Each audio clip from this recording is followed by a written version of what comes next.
Okay, I had a little nap. Boy, was I tired. All that reading makes one's eyes tired. I wanted to explore the Treasury Direct. So let's take a look and see. I kind of got on there to look around and I thought, well, I should probably just start reading things. I clicked on Freedom of Information Act, which is called the FOIA. And I thought I would just read that just to see. It says, look here for the information first. Are they telling us something? You'll find a lot of information about the public debt and the Treasury securities we sell right here on our website. So they sell securities, huh? We've got information about bills. Let's click on that. What's a bill? Hyperlink, activate.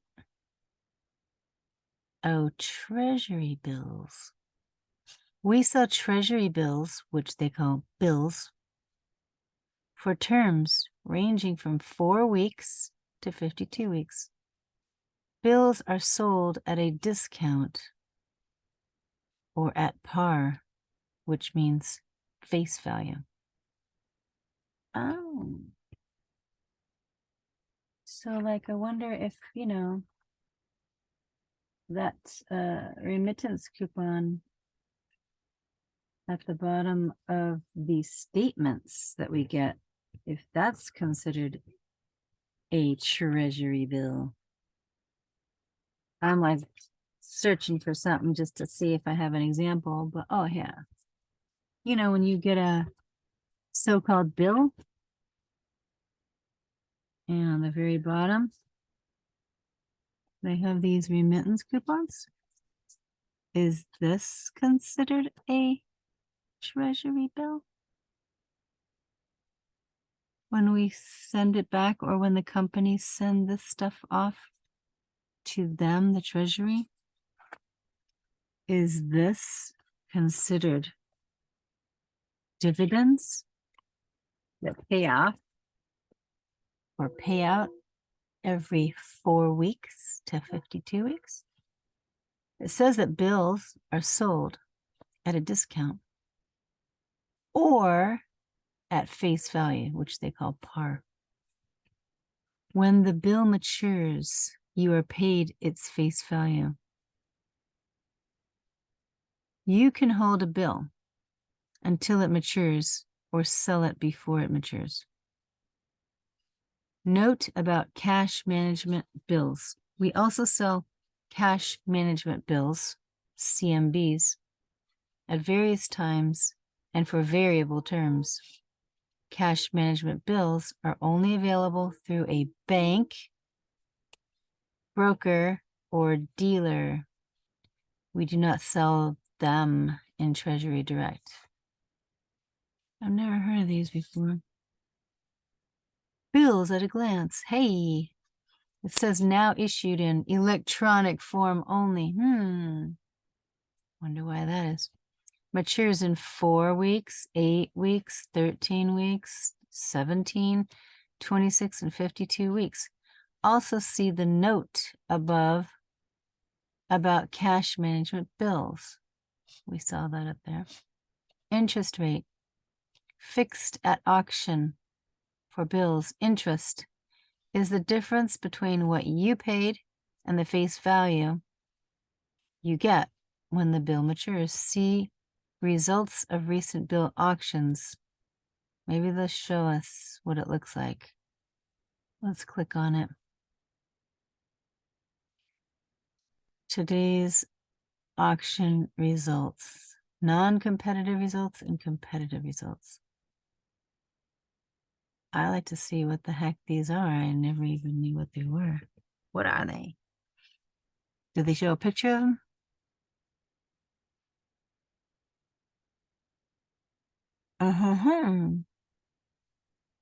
Interesting. I see that word CUSIP there. Hey, look at that. FRN daily indexes. Is that the floating reserve note? Let's click on it.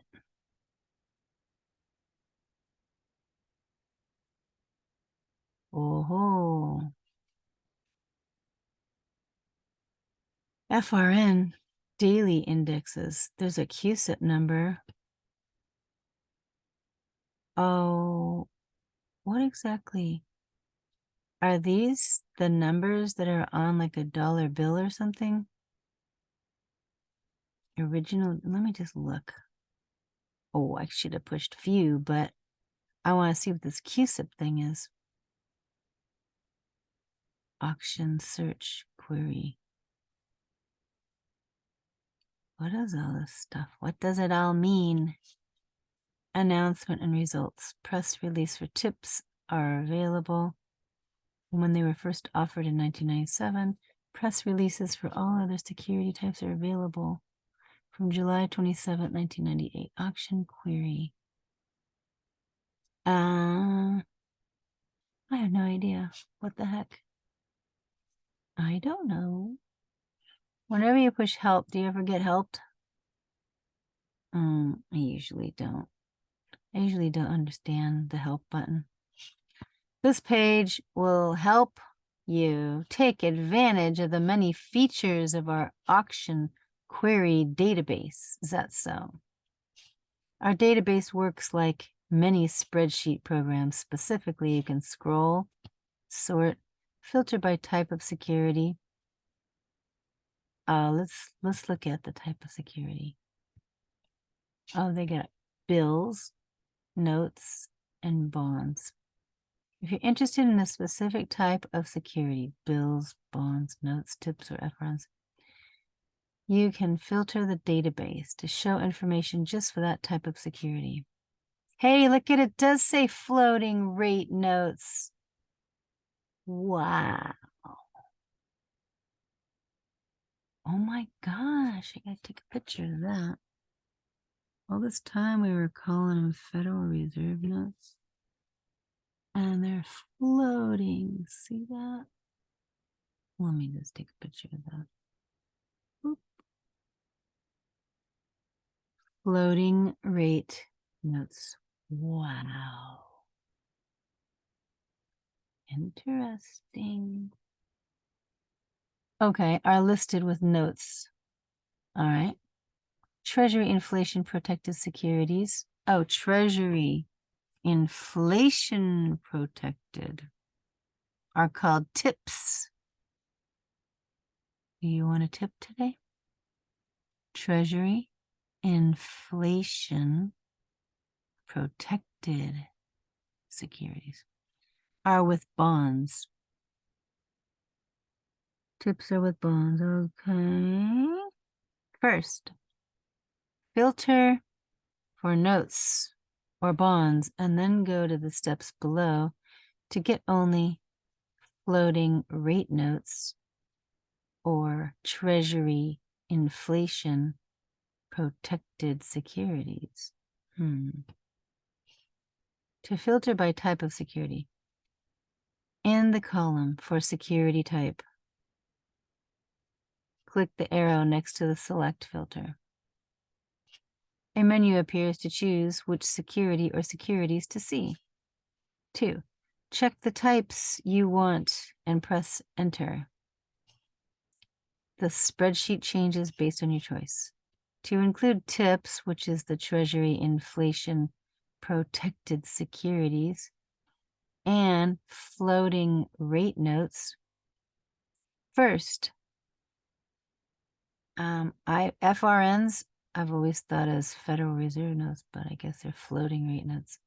First, filter by security type, notes for floating rate notes, bonds for tips. Then go to the end of the table to find the filter for show hide columns. Scroll the list under show hide columns to filter for the specific type you want to see. The spreadsheet changes based on your choice.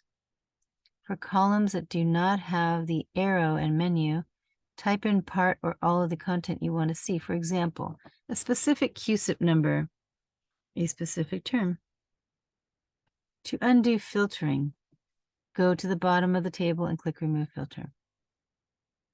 Choose specific dates.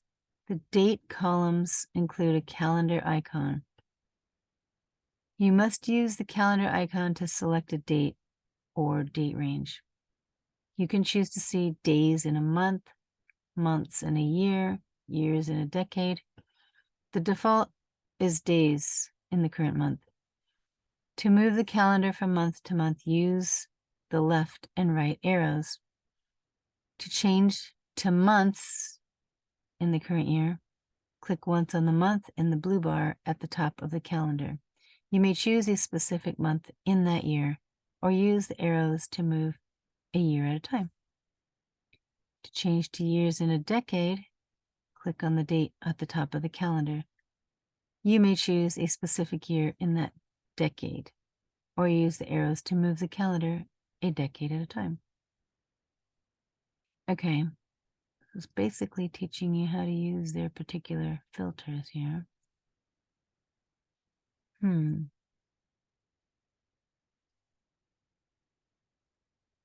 Export data 4 ways. Oh, here we go. You may export the data to these file formats that you see above the table. So CSV means comma separated values. Then there's JSON, JavaScript object notation. Then there's TSV, tab separated values. And then there's XML, extensible markup language. Clicking on the question mark shows the full name. Oh, I gotcha. You click on there and it shows that name. Gotcha. Okay. You may save as to indicate where to put the file. A file download box appears. Still, I don't know what this is.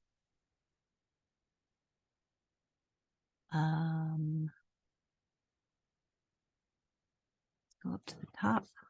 Going up to the top. Okay, where's that thing? Let me see. Okay. That's how to use the auction query database. Okay, that's good to know. So, let's look up the laws and regulations. What's this say? About laws and regulations, auction regulations, collateral programs, commercial. Uh-oh. Uh-oh. My dog. Darn it. I gotta go out there. Karma? Hey. Come here. Karma. Karma. Come here. Karma. Come here. Karma.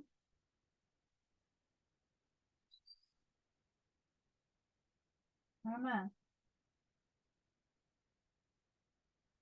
Come here. Hey.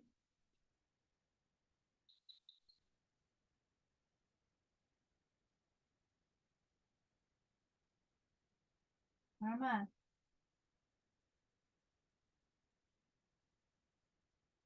Karma.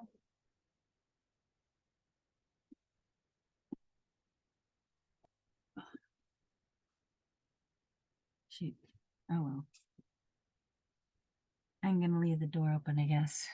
I don't know. Sometimes I have to give her a break and let her go outside and look for rats, and she starts getting wheezy. All right, so what are we going here? Commercial book entry regulations, trades. What's that? Commercial book entry regulations, trades. Then there's frauds, phonies, and scams. Then there's, Government Securities Act, GSA regulations. a large position reporting, redemption of Government Securities Act, GSA regulations. There's savings bond regulations. What's this? This page focuses on the Government Securities Act of 1986 and its amendments, which authorizes the regulation of government securities brokers and dealers, and Treasury's large position reporting rules. You may also be interested in other pages about laws and regulations as described in the boxes below.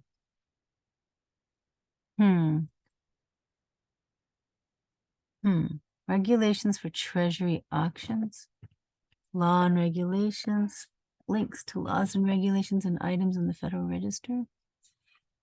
Treasury marketable securities regulations, information about different systems to hold your Treasury securities, and rules about buybacks and collateral programs. Large position reporting focuses on rules for large position reporting. GSA authorizing statutes. GSA treasuries, GSA regulations, historical information. There's GSA forms,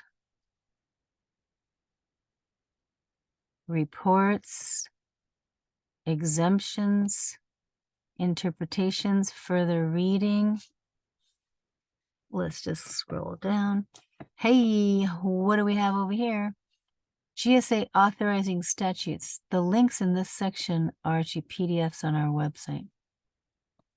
15 USC 780 or O 780-5 authorizes the Secretary of the Treasury to propose and adopt rules with respect to transactions in government securities affected by government securities brokers and government securities dealers. Wow.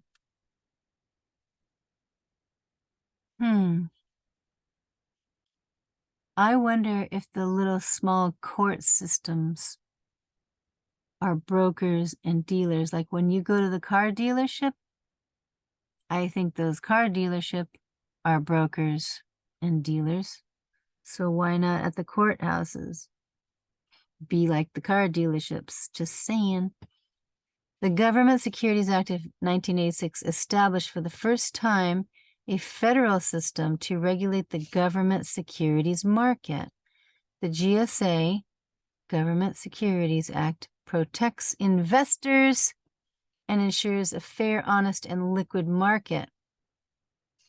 The Government Securities Act Amendment of 1993, among other changes, permanently reauthorized Treasury's rulemaking authority under the Government Securities Act and included provisions for establishing our large position reporting and record-keeping rules.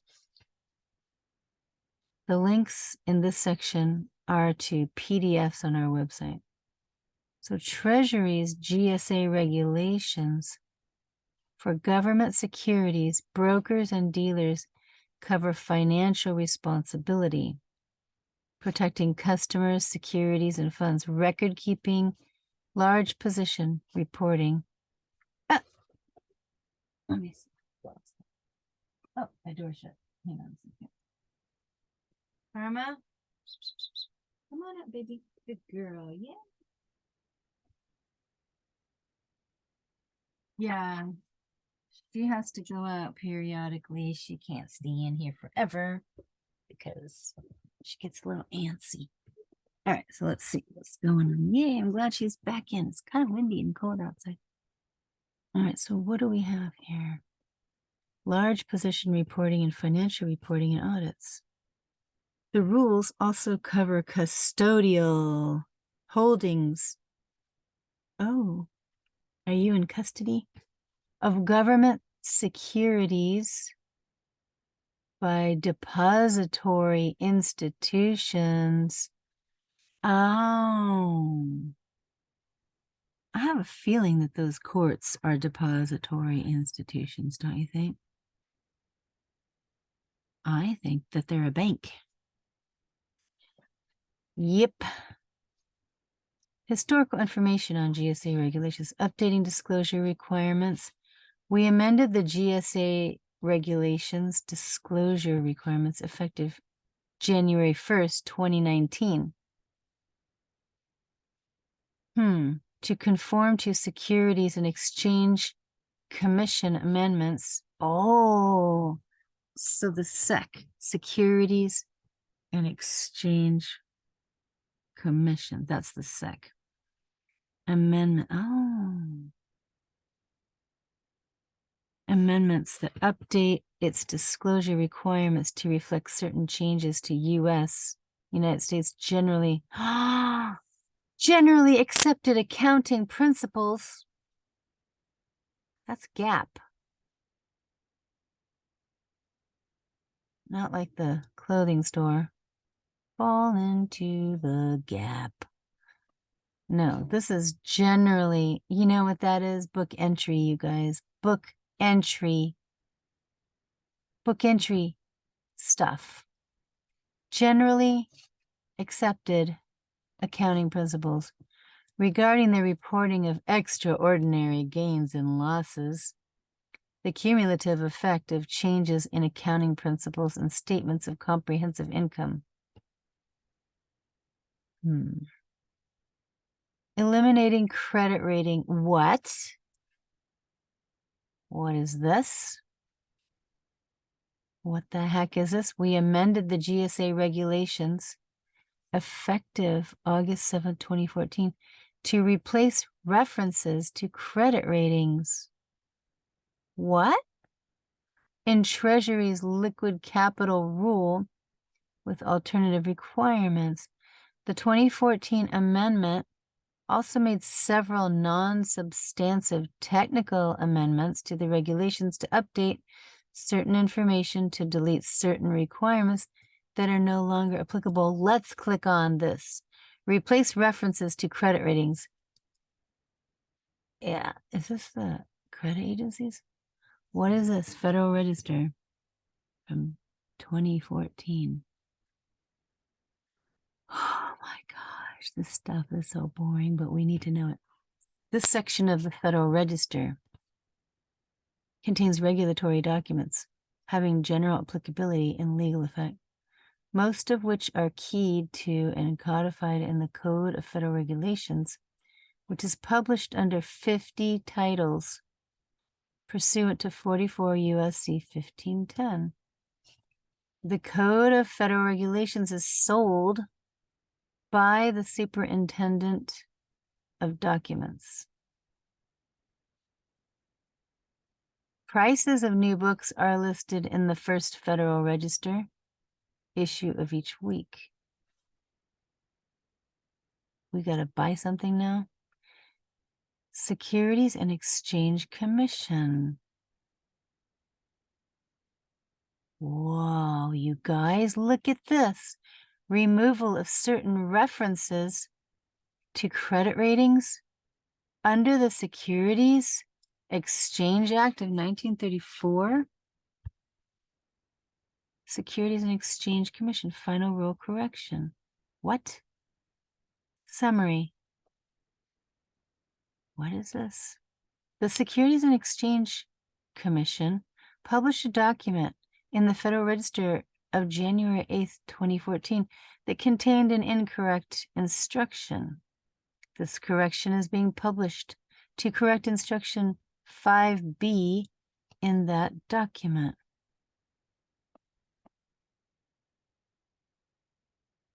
For further information, contact Carrie O'Brien, Special Counsel,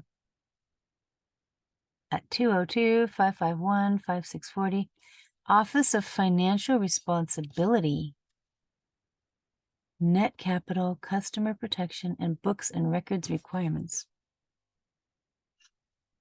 What is all this stuff? Supplemental information.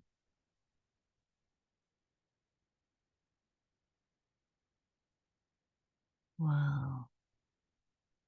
So this is telling us about the corrections in the Federal Register of January 8th, 2014, in the Federal Register Doc 2013-31426 on page 1549, in the 14th line of the third column, instruction 5B is corrected to read this. B, removing paragraphs. I'll tell you, oh my gosh, they're making this like a game. It's crazy. This is just crazy. Removing paragraph C, 4. What is that? 6A through 4, C4, 6D. Lynn Powalski, Deputy Secretary. Billing code. What's this billing code all about? Let's just see what they're saying here. Let's hear that summary. Oh boy. Department of the Treasury, 17 CFR Parts 400, 401, 2, 3, 5, 20, 49, and 450. There's a docket number? There's a docket number? BPD? GSRS? That sounds like court. What the heck is this? What does this mean? Government Securities Act regulations, replacement of references to credit ratings and technical amendments. Office of the Assistant Secretary for Financial Markets Treasury, final rule. Here's the summary. The Department of the Treasury is issuing in final form an amendment to the regulations issued under the Government Securities Act of 1986 as amended GSA to replace references to credit ratings in the regulations with alternative requirements. Section 939A of the Dodd-Frank Wall Street Reform and Consumer Protection Act. This sounds really good, you guys. Dodd-Frank Act requires federal agencies to remove from their applicable regulations any reference to or requirement of reliance on credit ratings, and to substitute a standard of creditworthiness as the agency determines appropriate for such regulations. What?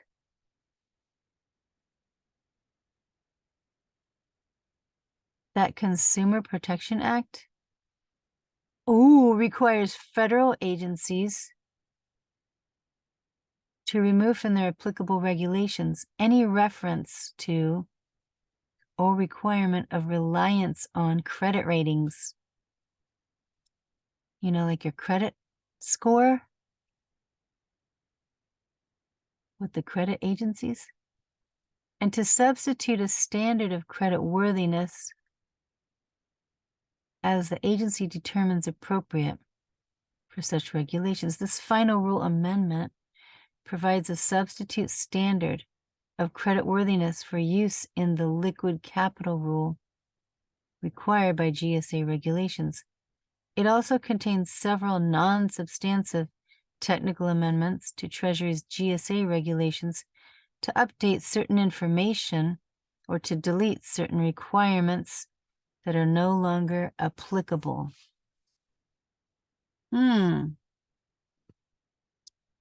Well, that sounds good. All right. And the amendments will become effective August 7th, 2014. Addresses. This final rule is available on the Bureau of Fiscal Services website. Interesting. treasurydirect.gov. I think that's what we're on right now. It is also available for public inspection and copying at the Treasury Department Library, 1500 Pennsylvania Avenue, Northwest, Annex Room 1020, Washington, D.C., 20220. To visit the library, call 202-622-0990 for an appointment. For further information, contact Lori Santamorena, Executive Director, Chuck Andriotta, Associate Director, or Kevin Hawkins, Government Securities Advisor, Department of the Treasury, Bureau of the Fiscal Services.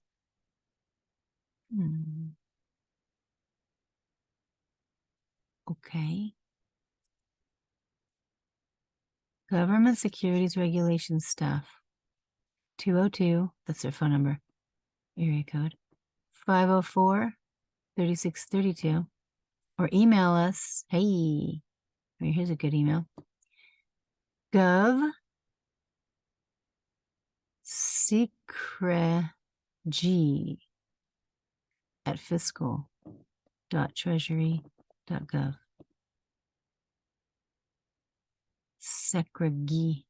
Secreg. Supplementary information. We are amending Treasury's liquid capital rule for registered government securities, brokers, and dealers under the GSA regulations at 17 CFR Part 402 to remove references to credit ratings and substitute a standard of creditworthiness. We are issuing this amendment in order to comply with the requirements of the Dodd-Frank Act. We probably should read that.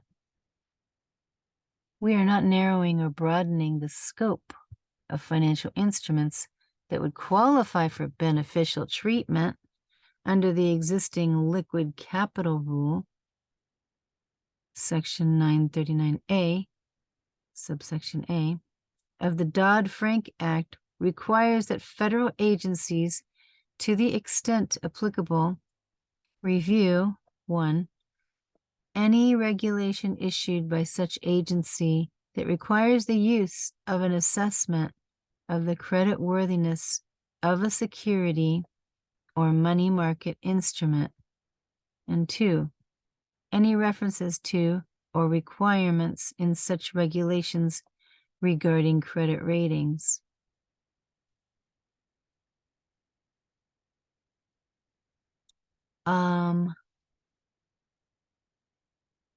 I'm just wondering if we, as a legal agent, all capitalized name, if we have credit ratings, based on our performance of credit worthiness, are they talking about us here?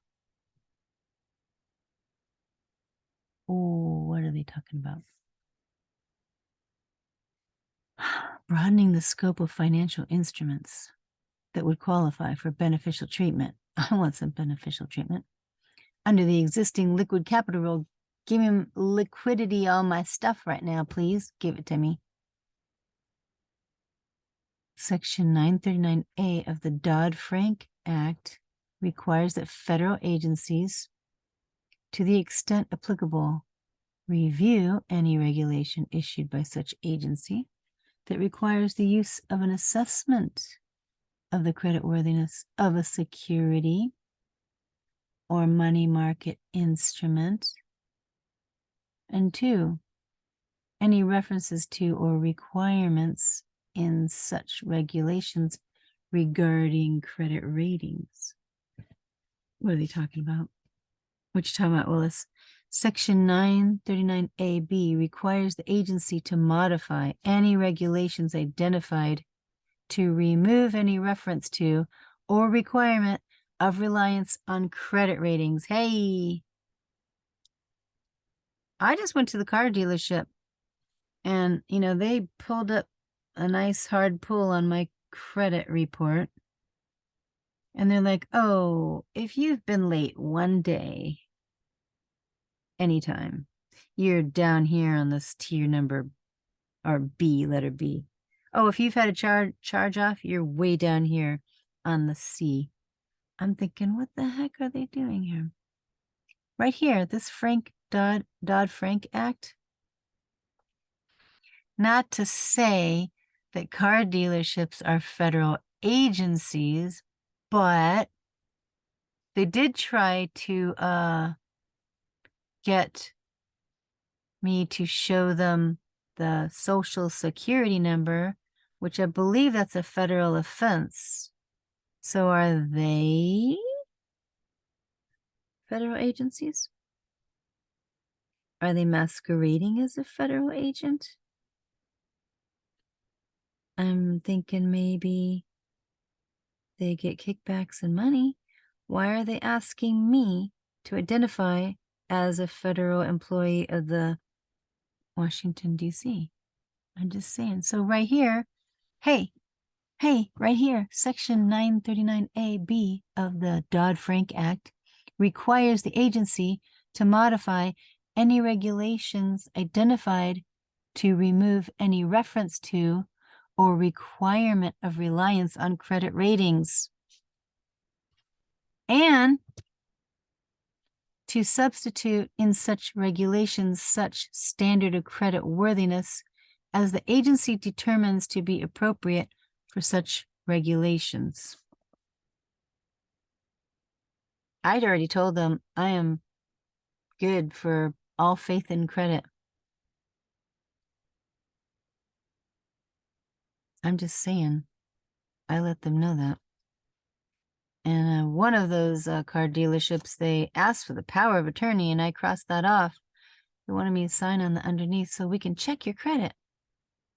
You mean tap it a few times and then sell it and all that jazz and make money? Make a profit or get benefits? Are you taking my benefits? Is that what you're doing? I did cross off that power of attorney part. And then when I did ask them, let me have the application back, they did not give me that piece of paper that had the POA on there, power of attorney. They go, no, we never asked you for that. I'm like, I crossed it off. You did ask. Yeah, you did. How? Show me the form that says I'm giving you permission to tap into the credit score. And they failed to show me that. We don't have anything like that. Yeah, you do. You had to have had my permission to do it. So where's that piece of paper? I'm not seeing it in the application here. Let's move on. Current liquid capital rule. Here's the rule for the current liquid capital rule. Treasury's liquid capital rule, 17 CFR 402.2, prescribes minimum regulatory capital requirements for registered government securities brokers and dealers. Oh. Is that right, Karma? In general, the liquid capital rule is a minimum ratio requirement of liquid capital to risk.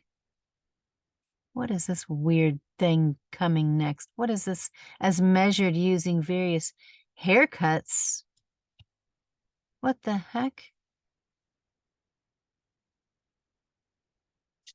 A haircut in the context of Treasury's liquid capital rule refers to a deduction in the market value of securities or other instruments held by a government securities broker or dealer as part of net worth for calculating its liquid capital. I've never heard of haircut used like that before, and I should know. I do hair, which are designed to account for the market risk inherent in a government securities brokers or dealers securities positions to create a buffer of liquidity to protect against other risks associated with its securities business. Yeah, I'm pretty sure that car dealerships, I think those guys probably have worked in securities business. I think that's what they do. Specifically, a government securities broker or dealer may not permit its liquid capital to be below an amount equal to 120% of total haircuts. I've never heard this before, which is the sum of credit risk haircuts. I've never heard this term before, other than literal haircut. That's just the weirdest thing I've ever heard. Who came up with that idea? It's weird. Which is the sum of credit risk haircuts and market risk. Okay. Remember that Title 15-1605, which talks about the finance charges being the sum of all. I wonder if this has got to do with that. I'm just saying. Let's keep going. Wait, one other thing. And market risk haircuts. That's the weirdest thing I've ever heard. Calculated by each government securities broker or dealer. In describing the method for registered government securities brokers and dealers to calculate their minimum capital requirements, the liquid capital rule categorizes certain dollar-denominated securities, debt instruments, and derivative instruments as Treasury market risk instruments.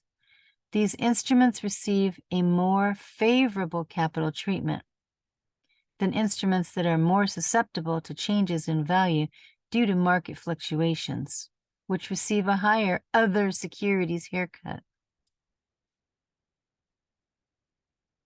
The definition of Treasury market risk instruments includes commercial paper, which, in order to receive the more favorable haircut treatment of Treasury market risk instruments, must be of no more than 1 year to maturity and rated in one of the 3 highest categories by at least 2 nationally recognized statistical rating organizations.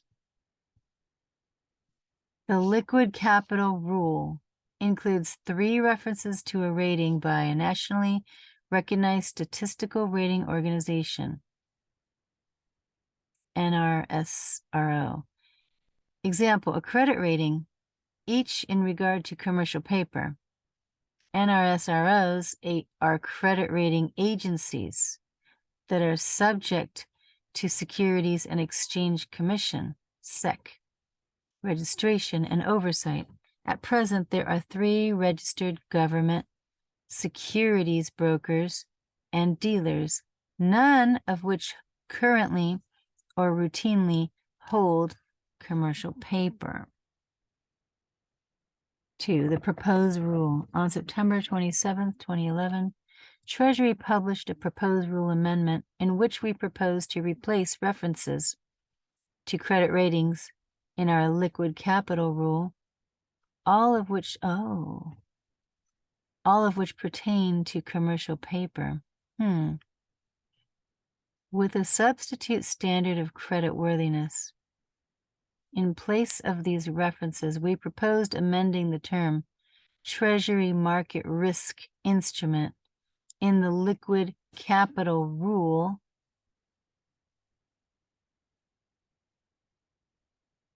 to include commercial paper that has only a minimal amount of credit risk, as reasonably determined by the government securities broker or dealer pursuant to written policies and procedures. The government securities broker or dealer establishes, maintains, and enforces to assess creditworthiness. Interesting. When I was reading this right here about government securities broker or dealer, in my mind, I remember this pastor that I had who used to be in car sales. And, then he went and got his degrees. I don't know what he has, a doctorate now, whatever, but it's on the radio now. I'm just wondering if maybe all of these types of jobs are kind of like a front. I mean, I understand when you're first starting out, you got to make some money. You sell cars to make money. But then you end up being a pastor and then going to college or university, whatever, get your doctorate. I'm just wondering if like Jesuits are involved here and that all these outward jobs are just like a cloth that you're hiding behind. Like, we're thinking that we're going to the car dealership and these guys work for the CIA or something for all we know. I don't know. They're working for federal government and stuff. I'm just wondering if that's like, that's a thing. Just wondering. Just that thought came in my head. In making an assessment of credit and liquidity risk, the government securities broker or dealer would be required to follow written policies and procedures that it would establish, maintain, and enforce. Yeah. Yeah. I'm thinking about when I went to the car dealership last week. I needed a car. My car was breaking down. I couldn't get home. I'm good for, credit. Apparently, they wanted to go with those credit reporting agencies, which are not government. They're just, businesses. And then they wanted to stick me in a lower tier so that they could give me higher interest and a longer term rate. I was like, I think I'm good for all this, I think I'm in a need here. And I don't really think we're in a, what's it called, contract? At least not yet. But when you asked me for the power of attorney, I kind of think you made a trust, a constructed trust. And I think you're the trustee and I'm the beneficiary. And they were looking at my assessment of credit and liquidity risk. They're like, oh, by the way, would you want to put down like $2,000, $3,000 down? Like, no. Title 15, 1605 says you do one or the other, cash or credit, not both. It's against the law. Oh, we'll find something for you. Oh, yeah, by the way, you got approved for no money down. Yeah, I think so. Thank you very much. Then they wanted to get me a little step further. Okay, now you're going to be required to follow our written policies here and procedures that it would establish, maintain, and enforce. Yeah, we're going to give you a written notice to say that you have to secure your own insurance. Well, what about the Title 15? Is it 1692? I don't know, it could be 1605 as well. It says that the sum of the charges, that the insurance is included in the sum of all charges. There shouldn't be any extra anything. Oh, well, we don't sell insurance, they said. You don't look like an insurance broker to me, but I'm just saying if the finance charge from, who was it? Nissan Motor Acceptance? If they are a bank, then the sum of all charges should be included with the insurance. So I'm just saying. They're like, no, you have to provide your own insurance because we're writing you a little piece of paper that says that you have to do that. Yeah, well, guess what? When I tried calling those places, they want you to have a DMV license, and I'm not a federal agent, so I'm not using the car. for profit. I'm not in commerce. I'm just using it so I can get home. It's my own home goods. They're all home goods? I said, yeah, that's what that's called. I'm not using it as a motor vehicle. If you're trying to convert the motor vehicle and stick me in the DMV as if I'm some driver that's making a profit on the highways, because it says California statute 21052.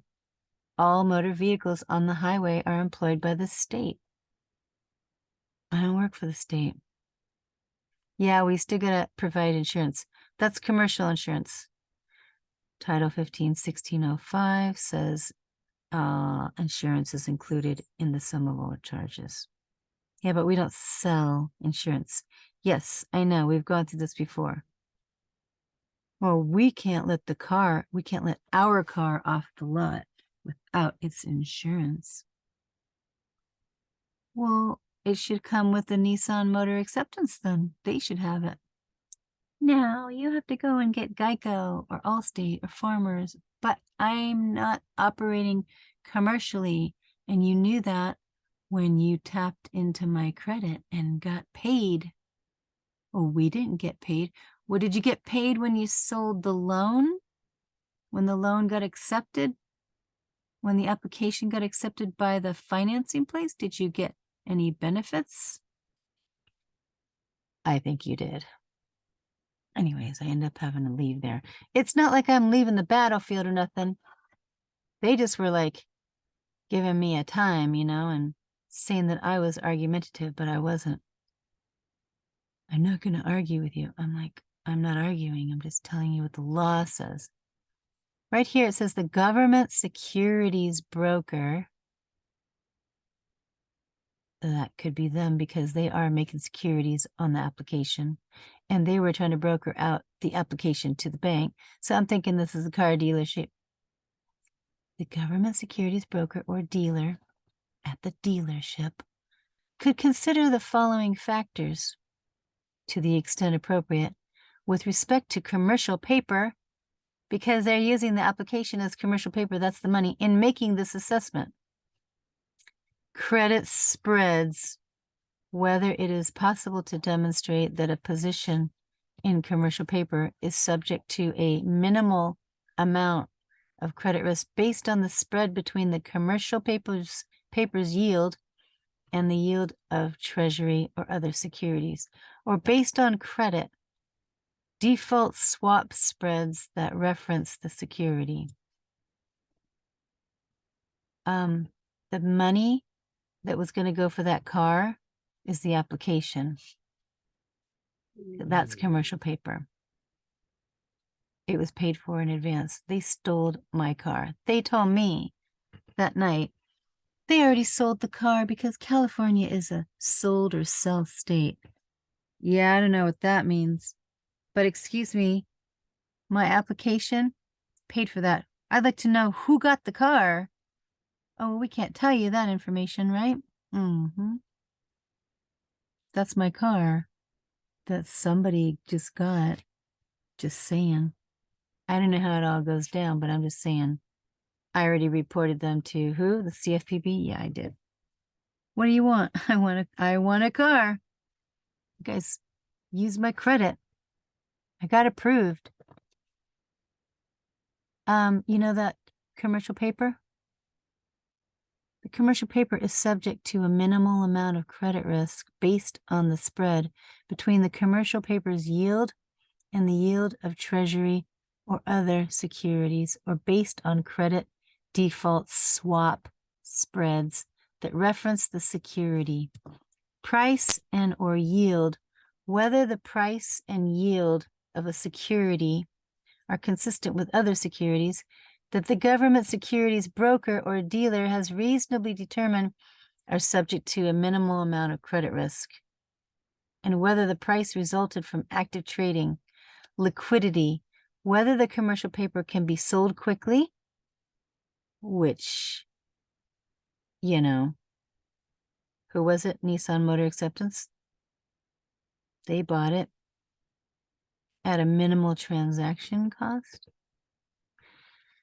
Securities-related research. Whether providers of securities-related research believe the issuer of the commercial paper will be able to meet its financial commitments generally or specifically with respect to the commercial paper held by the government securities broker or dealer. Internal or external credit risk assessments. Example, whether credit assessments developed internally by the government securities broker or dealer or externally by a credit rating agency, irrespective of its status as an NSRO, express a view as to the credit risk associated with a particular security. Here's another. Default statistics. Whether providers of credit information relating to securities express a view that the commercial paper has a probability of default consistent with other commercial paper with a minimal amount of credit risk.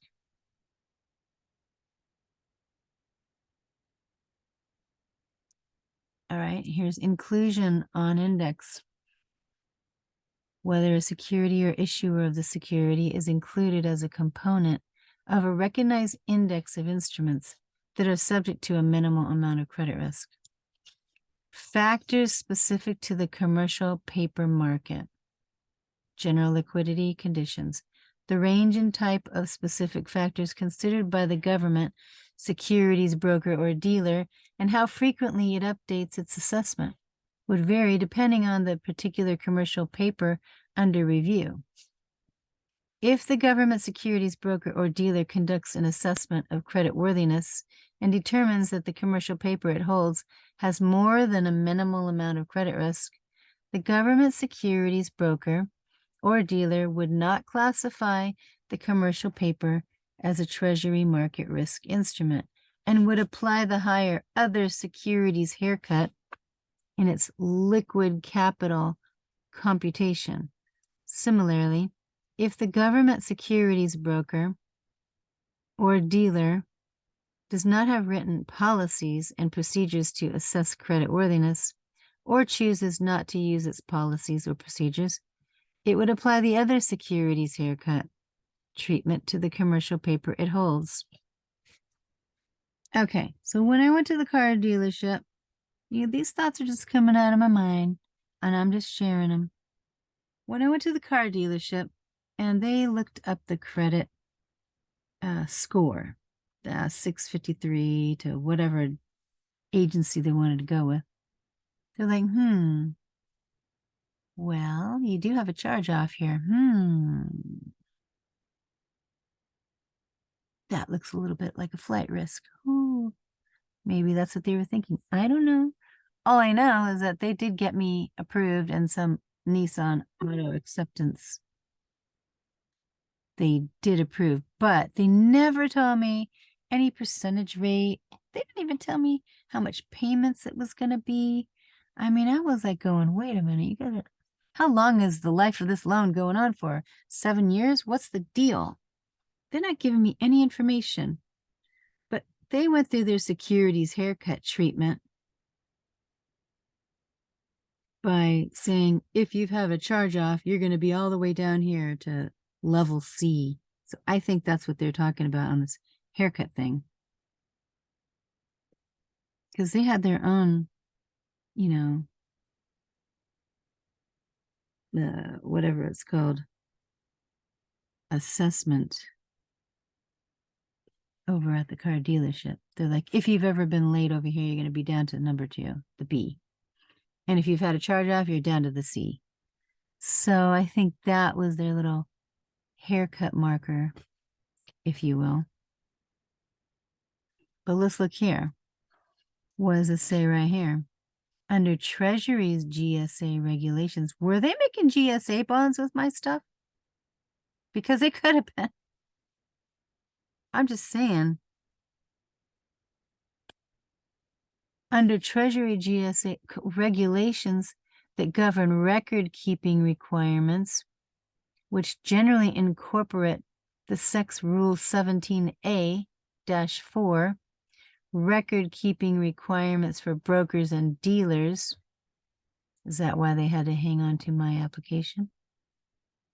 Each government securities broker or dealer is required to preserve for a period of not less than 3 years oh my gosh, the car dealerships, they are federal agents and they are working for the federal government and they are brokers and dealers. That's what they're doing there.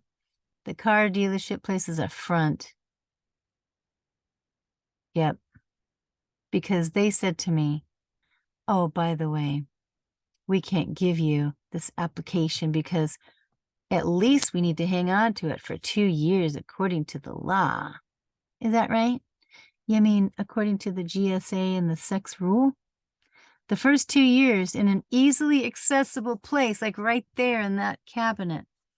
The written policies and procedures that it establishes, maintains, and enforces for assessing credit risk for commercial paper.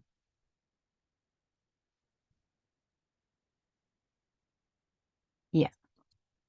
Commercial paper is an application. It's worth the money. It's the money. I think car dealerships just work for the SEC. Is that what it is? Are these just like, stockbrokers or whatever these people are?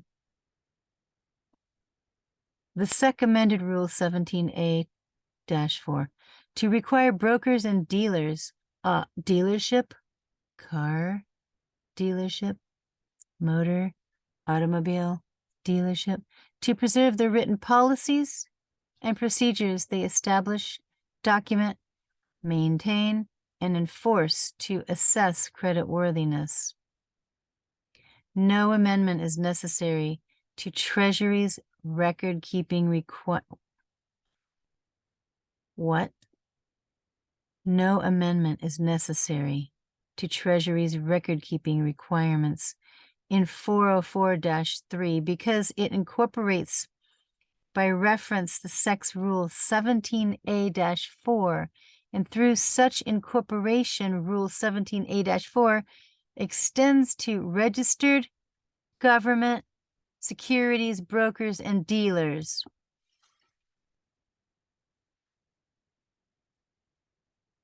I just think that's kind of interesting. I'm a hairdresser. I know how to do haircuts. I was getting a car. I didn't get the car. I did get approved. They did hang on to my application. I asked for a copy. They gave me all the riffraff stuff, but not the one with my signature. And I said, where's that one that says power of attorney with my signature? We don't ask for power of attorney. You must be mistaken. No, because I crossed it off. I saw it and I mentioned it to the little Indian guy, the seller.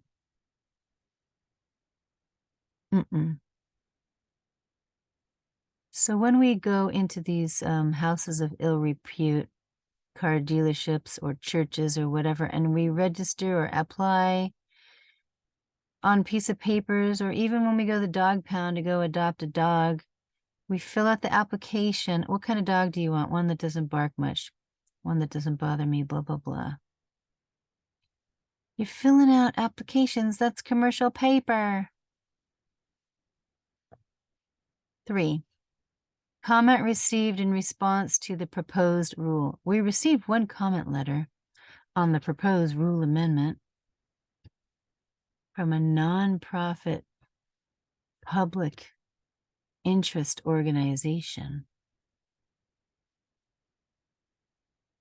Nonprofit public interest organization. The commenter believes the proposed rule is a commendable effort to implement Section 939A of the Dodd-Frank Act and to ensure that the liquid capital rule for government securities brokers and dealers includes appropriate standards of creditworthiness. The commenter, however, advocated strengthening the proposed rule in several areas. The commenter asserted that the proposed rule must establish an explicit and detailed list of mandatory factors that government securities brokers and dealers are required to apply in the credit analysis of commercial paper, and that those factors must be set forth in the text of the rule itself. Merely providing a suggested list of optional factors that might be considered is an exceedingly vague concept.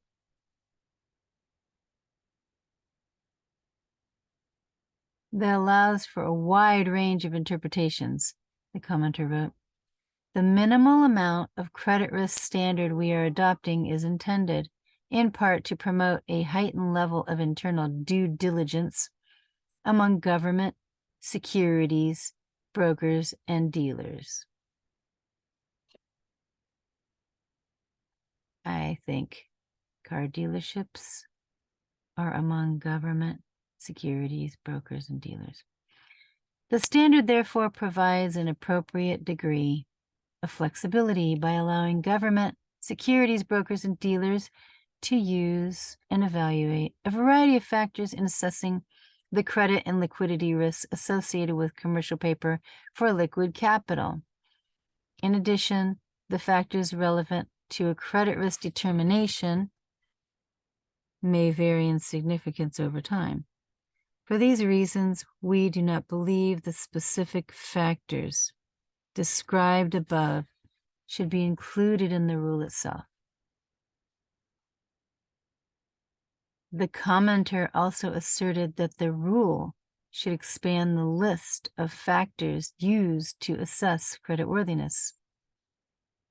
The commenter argued that the list must be more comprehensive and must contain a catch-all provision that requires government, securities, brokers, and dealers to consider all material factors that bear on the creditworthiness of the commercial paper being evaluated, including the nature of the issuer, the terms of the security, and the financial and regulatory context in which the issuer is operating. We agree that a government, securities broker, or a dealer might want to consider additional factors in evaluating the creditworthiness of commercial paper. Upon consideration of the comment, however, we determined that other factors should not be added to the list because it is not meant to be exhaustive, and government, securities brokers and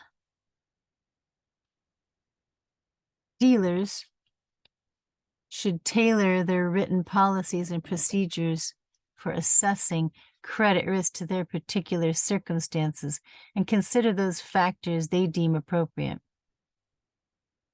Yeah, I saw that, including factors that are not described above. I saw that, you know, when you went to the car dealership, they hand you a little piece of paper that was just a regular piece of paper that said section A, B, and C. If you've had a charge off at all, you're going to be down to the lower one. If you've been ever late, you're going to be down to the lower one. That's how they were assessing the credit risk. That's how they were doing it.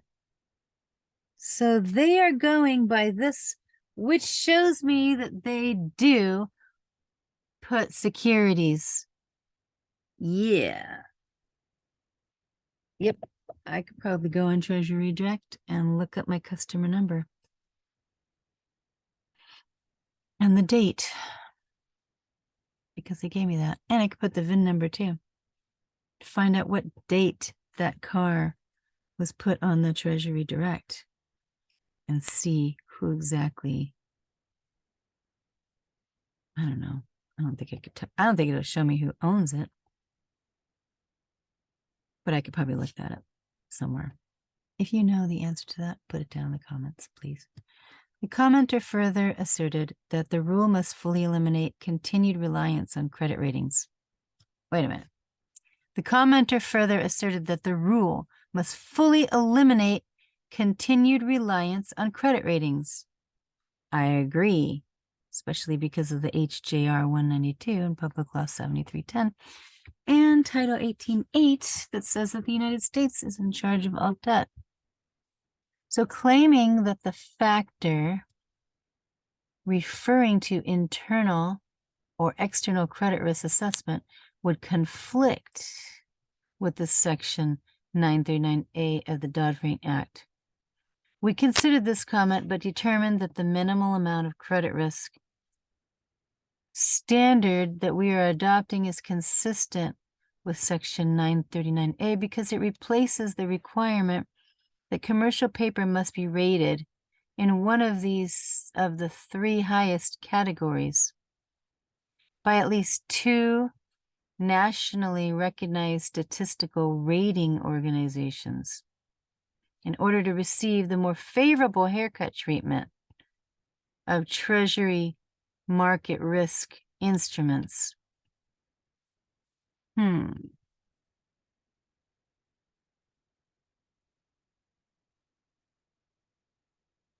In place of that requirement, the minimal amount of credit risk standard provides flexibility to government securities, brokers, and dealers by allowing them to use and evaluate a variety of factors, which could include external credit risk assessments in assessing the credit and liquidity risks of commercial paper.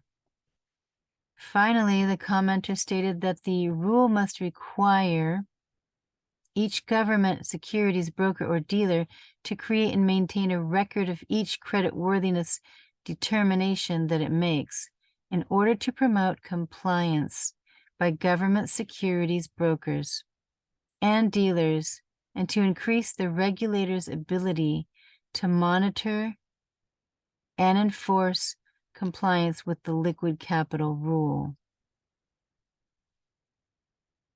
I'm pretty sure that first car dealership made their comments to the three credit bureaus because by now I've already received lower amounts from different creditors saying, oh, we had you at 7,000, but now we're going to put you down to 300 that we're giving you credit for. Like, what'd you do with the rest of my stuff? And are you getting this information from the reporting agencies based on me signing to give permission to report? So I needed to opt out of that reporting with that company because I've already seen in the last week my stuff go down and I got letters just from going to the car dealership. They got their own little system going on here.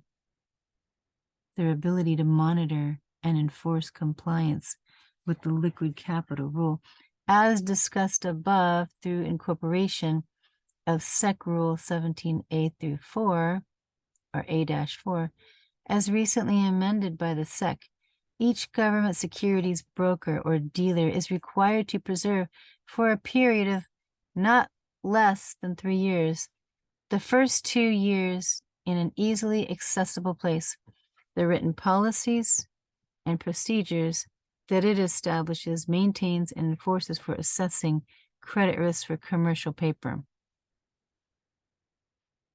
Oh, I am more convinced that they are a brokerage, those dealerships for commercial paper. It's not about the cars, it's about the money that they're getting from the trust and the Treasury. This is true Treasury Direct right here. We're talking about commercial paper, not talking about cars or houses, talking about commercial paper. That's how they're making the money. Although not required to maintain a record of each of its credit risk determinations for purposes of the liquid capital rule, a government securities broker or dealer should be able to support each of its credit risk determinations, both for internal risk management purposes and in the context of a SEC or self-regulatory organization, SRO examination. A government securities broker or dealer should maintain documentation of its credit risk determinations for this purpose. However, we believe that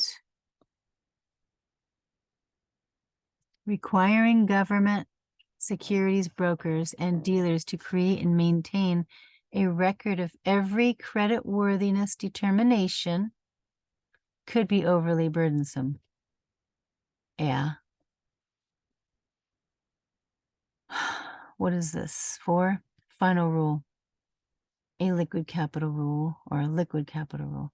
We are adopting amendments to Treasury's liquid capital rule, 17 CFR 402.2, to remove references to NRSRO credit ratings and to substitute a standard of creditworthiness based on a minimal amount of credit risk as determined by the government securities broker or dealer pursuant to reasonably designed written policies and procedures.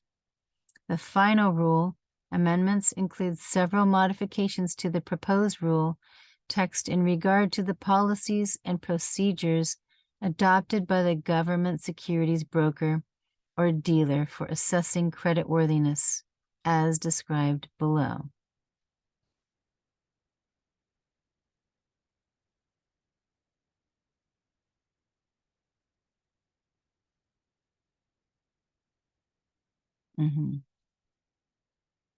A command copy. I don't know if that just did anything, but I hope so. We have added the words "and monitor" to the minimal amount of credit risk standard to clarify that after the initial credit worthiness, these dealership guys are informants. That's what they are, because I have received mucho letters from other places. We're going to reduce your credit. Whatever.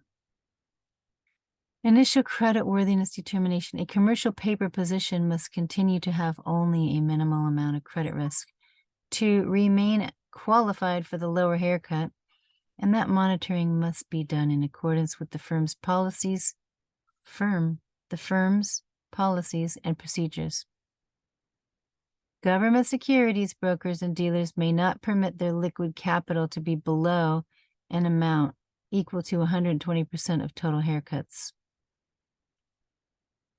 That is just the weirdest term. That is just, why would they say hair? Why would they say haircuts? That's just so weird. Therefore, a government securities broker or dealer must monitor its commercial paper position to ensure that it is applying the appropriate haircut. A government securities broker's or dealer's written policies and procedures for assessing whether an issuance of commercial paper has only a minimal amount of credit risk must include a process that is This is called discrimination, people. I'm just saying. It is totally discrimination. Yeah, because we have all faith in credit.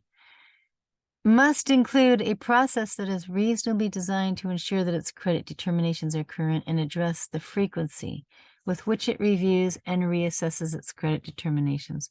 We expect that a government securities broker or dealer process for monitoring its credit determinations will be customized to the size and activities of the firm to ensure that it maintains the required amount of liquid capital at all times.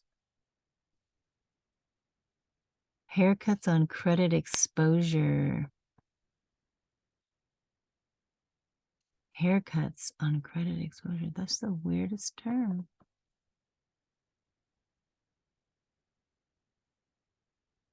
That's so weird. I know, I hear you.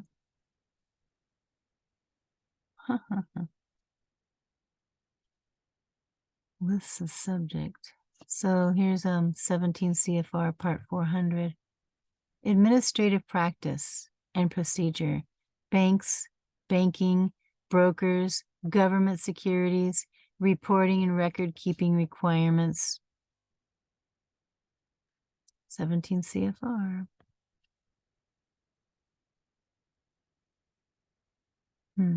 Interesting. Rules of general application. The authority citation for Part 400 continues to read Authority 15 USC 780-5.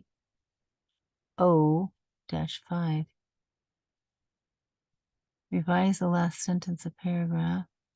Office responsible for regulations filing a request for exemption for interpretations of other materials. The office responsible for implementing the regulation, including interpretation and action on requests for exemption, classification, or modification, is the Office of the Commissioner, Bureau of the Fiscal Service.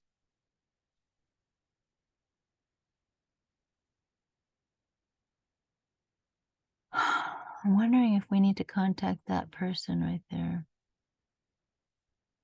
It says that the office responsible for implementing the regulations, including interpretations and action, hey, on requests for exemption, classification, or modification, is the Office of the Commissioner, Bureau of Fiscal Service. I wonder if we need to get in touch with that person. Office of the Commissioner, Bureau of the Fiscal Service.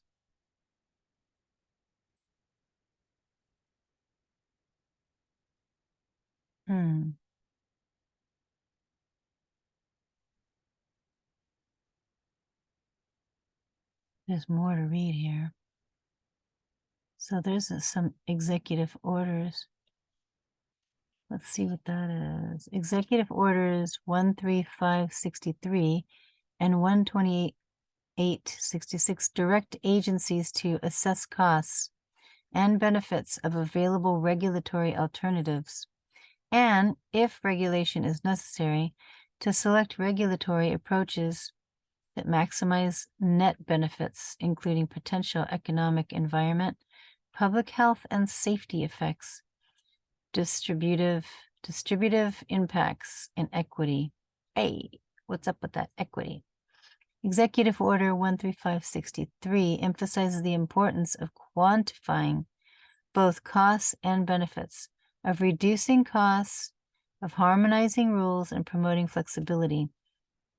This rule has been designated a significant regulatory action, although not economically significant under Section 3F of Executive Order 12866. Accordingly, the rule has been reviewed by the Office of Management and Budget.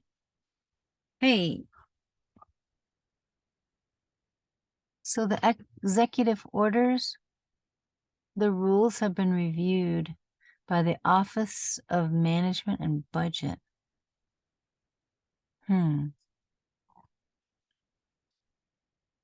This final amendment would potentially affect 3 registered government securities brokers or dealers, none of which currently or routinely holds commercial paper. For that reason, the amendment would not have a significant economic impact on a substantial number of small entities. Therefore, a regulatory flexibility analysis is not required under the Regulatory Flexibility Act 5 U.S.C. 601 et sec.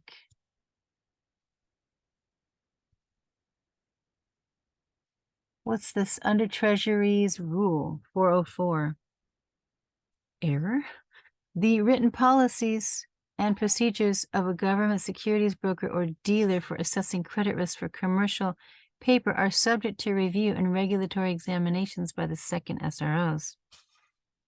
Although not required to maintain a record of each credit risk determination, for purposes of the liquid capital rule, the written policies and procedures of a government securities broker or dealer should specify with sufficient detail the steps the government securities broker or dealer will take in performing a credit assessment so that the SEC and SRO examiners can evaluate them.